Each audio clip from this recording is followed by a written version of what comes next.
God will make a way where there seems to be no way.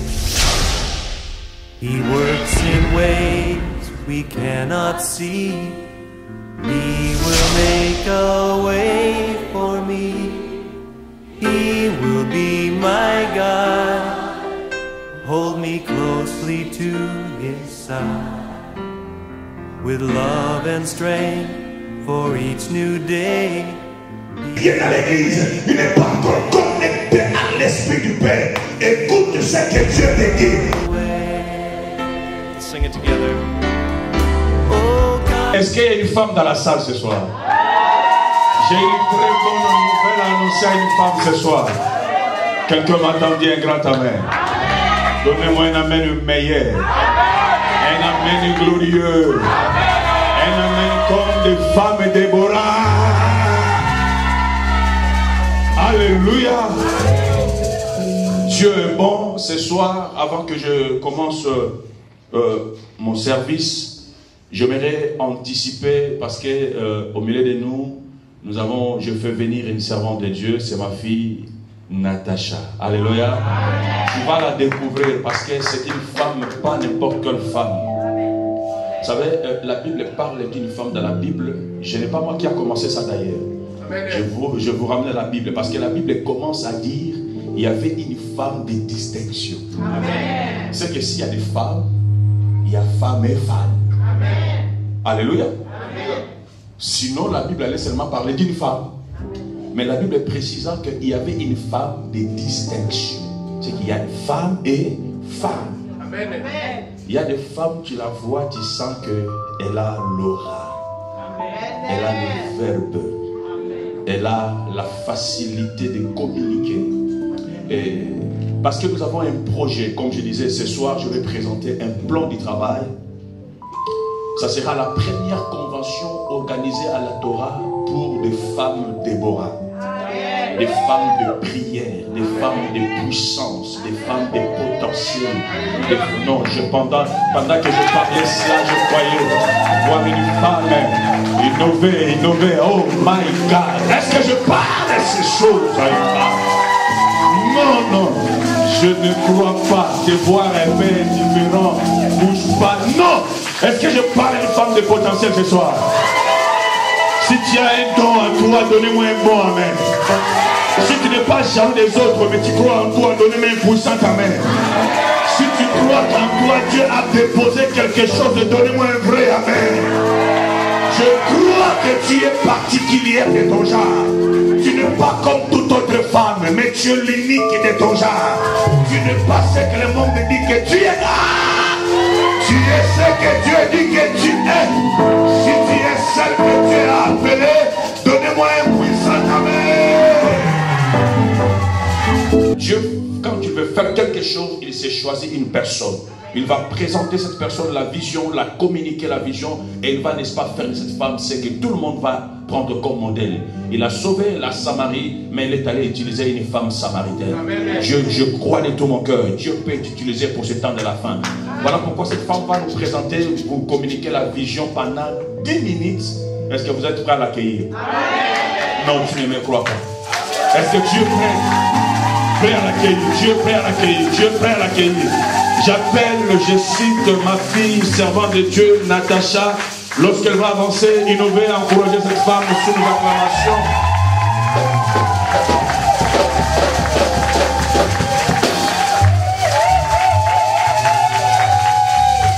Bonjour à tous et bonjour à toutes. Je suis vraiment ravie d'être au milieu de vous. Je veux d'abord bénir le Dieu. C'est lui qui a permis que je sois devant de vous. Pour moi, c'est un grand privilège. Parce que je ne savais pas si un jour je pouvais me tenir devant les hommes et par la part du Seigneur. Mais la Bible déclare Dieu connaît toutes choses. Et je veux dire merci à ce Dieu-là. Je veux dire merci à l'homme de Dieu. Parce qu'il a eu confiance en moi. Ce n'est pas donné à tout le monde de prendre sa chair et donner à quelqu'un que je ne connais vraiment pas bien. C'est vrai que c'est mon papa. Je le connais à travers de ma maman. Et je suis dans la joie d'être en ce lieu. Vraiment, il m'a dit, mais je ne pouvais pas vraiment imaginer à cela. Et je veux bénir aussi la servante de Dieu, ma mère, Déborah Lozulu. Si je peux me tenir debout, si je peux parler de la part de Dieu, parce que la vie de cette femme a impacté ma vie. Quand je voyais cette femme prêcher, je dis Seigneur, est-ce que c'est seulement elle qui peut prêcher ainsi? Est-ce que moi je peux? J'ai admiré cette femme. Elle aimait la parole. Ah non, elle était vraie, elle était sincère. Et elle nous a vraiment formés sûrement.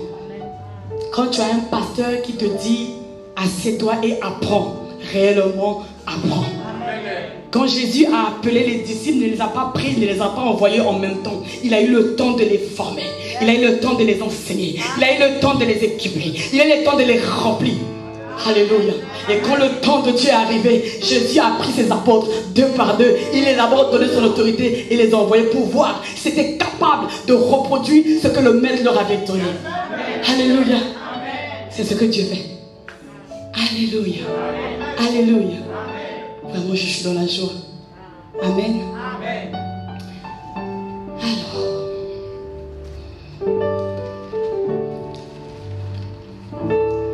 moi je suis Natacha qui sera la coordinatrice principale du projet que le serviteur vous a présenté. Moi je vais vous présenter la vision de la journée spéciale femme au thème la femme et ses potentiels.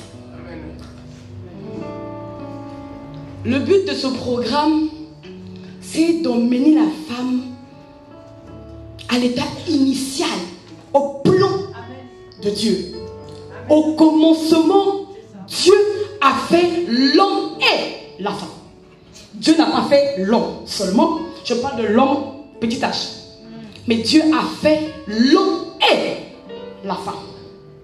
Ce qui veut dire quand Dieu a béni l'homme et la femme, n'a pas seulement dit il avait béni l'homme en lui disant domine, en lui disant règne, en lui disant assujetti. Mais ma Bible me dit dans Genèse 1,26, Dieu a béni l'homme et la femme. Et il a dit, soyez féconds, premièrement. Deuxièmement, multipliez-vous. Il n'y a pas de multiplication sans la fécondité. Si tu n'es pas productif, tu ne peux pas te multiplier.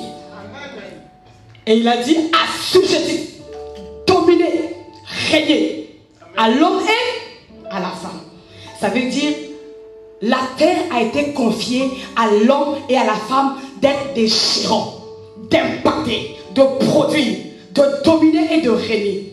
Amen. Alléluia. Amen. Alors nous voulons parler de cette femme-là. Cette femme que Dieu a créée au commencement. Pas cette femme-là que l'humanité a dit. La femme, tu es une femme faible. La femme, tu es appelée dans la cuisine. La femme, tu es appelée seulement à enfanter. Les gens, quand ils regardent fécondité, la première chose qu'ils regardent, c'est l'enfant. Non. Alléluia. Amen. Quand je lisais la Bible dans Genèse, tout ce que Dieu a créé devait porter la vie. L'arbre avait une sémence spécifique à d'autres arbres. C'est-à-dire l'arbre que Dieu avait conçu avait sa propre sémence. Alors je vais parler d'une femme que Dieu a créée avec sa propre sémence. Alléluia. Et en ce temps-là, je veux que ces femmes-là réalisent qu'elles sont porteuses de vie. Ça, c'est le but de cette réunion. On veut ramener la femme à réaliser qui elle est. On veut ramener la femme à réaliser ce qu'elle a. Parce que Dieu ne nous a pas créé ainsi, vide. La Bible dit que quand Dieu a créé un homme, c'est pour un but précis. Alors si Dieu te crée pour un but précis, le Dieu glorieux, intelligent, sage, a mis en toi les capacités qu'il faut, les potentiels qu'il faut. Alors je dis les dons qu'il faut pour l'œuvre à laquelle il t'a appelé. Alléluia. Je veux parler de cette femme porteuse de vie. Il faut que la femme réalise qu'elle est porteuse de vie. La femme, elle est tout. Pourquoi on a pris la femme? Parce que la femme, c'est elle qui donne naissance au monde. La femme donne naissance à l'église. Alléluia. Si la femme ne joue pas son rôle de bâtisseur, si elle ne donne pas la vie, elle donne la mort, alors l'église échoue.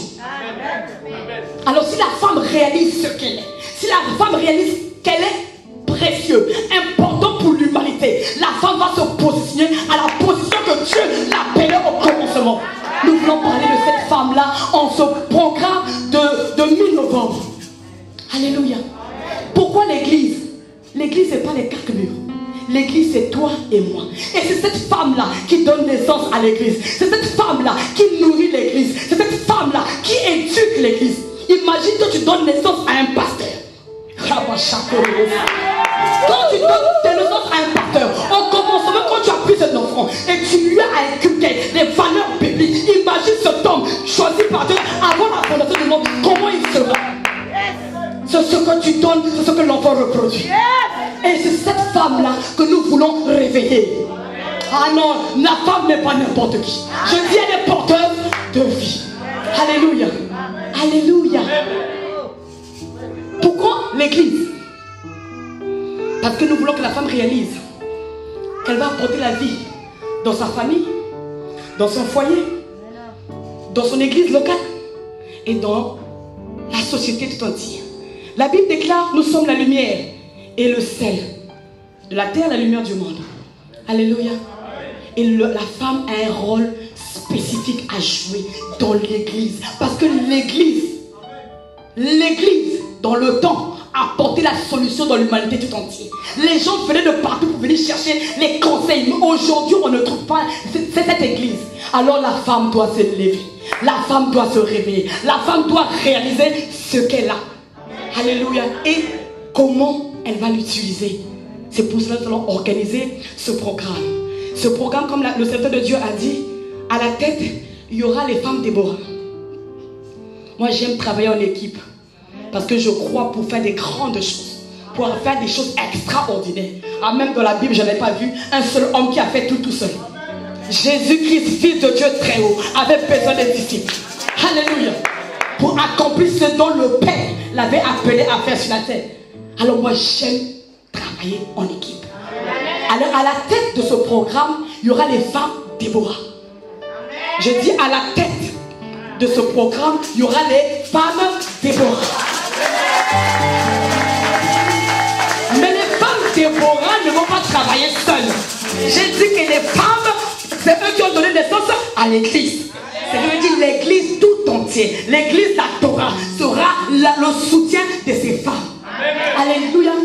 La réussite d'un projet dépend de l'unité, dépend de la détermination, dépend de la persévération, dépend de l'objectif que vous voulez atteindre. Si tu connais ta vision, si tu connais le but que tu as dressé à ton projet, tu te bats jusqu'à ce que ce projet réussisse. Et quand ce projet réussit, l'église tout entière est acclamée.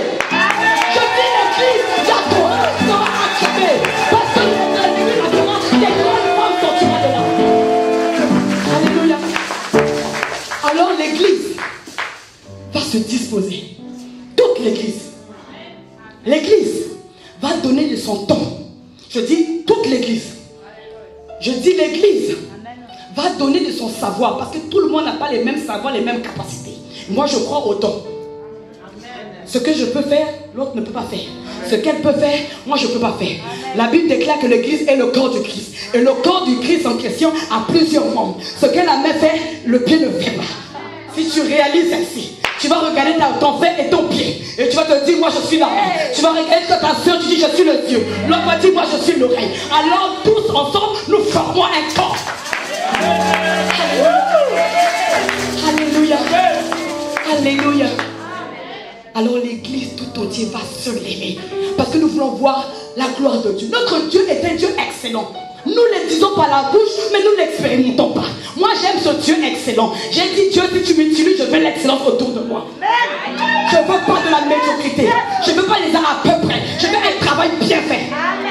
Et je veux une équipe qui arrive à 5h du matin et qui termine à minuit. Qui n'est pas pressée pour rentrer. Tu disposes de ton temps pour l'œuvre de l'Éternel. La Bible de Dieu déclare, Dieu est le rémunérateur de tous. Quand tu fais son œuvre, ne t'inquiète pas, il va te récompenser correctement. Ne t'attends jamais à un homme ni à un serviteur de Dieu, mais attends-toi à celui-là qui t'a appelé et qui fera des grandes choses en toi. Amen. Alors l'église va se lever ensemble avec ses femmes. On va mettre à pied ce projet. Sans oublier, toute l'église doit mettre de son argent. Sans l'argent, nous ne pouvons rien. Alors l'argent va nous permettre de mettre en place ou de payer ce qu'il faut payer afin que le projet soit réussi. Afin que les gens qui quitteront au nord, les gens qui quitteront au sud, les gens qui quitteront à l'ouest, les gens qui quitteront à l'est quand ils vont voir votre église, ils vont dire, ça, ce sont les femmes ou les hommes de la Torah. Et la gloire sera rendue à Dieu. Et vous serez une renommée. Jésus était renommé pas pour le plaisir d'être renommé. C'est parce que ce qu'il faisait attirait le monde. Alors c'est ce que tu fais. Et tu le fais bien, avec un cœur bien disposé. Dieu va se glorifier et la renommée sera répandue. Alléluia. Alors pour le reste du programme et de la manière dont nous allons le faire, le serviteur vous donnera des annonces qu'il faut et je serai à votre disposition. Et que Dieu vous bénisse. God will make a way where there seems to be no way. He works in ways we cannot see. He will make a way for me. He will be my guide. Hold me closely to his side. With love and strength for each new day. Viens à l'église, il n'est pas encore connecté à l'Esprit du Père. Écoute ce que Dieu te dit. Sing it together.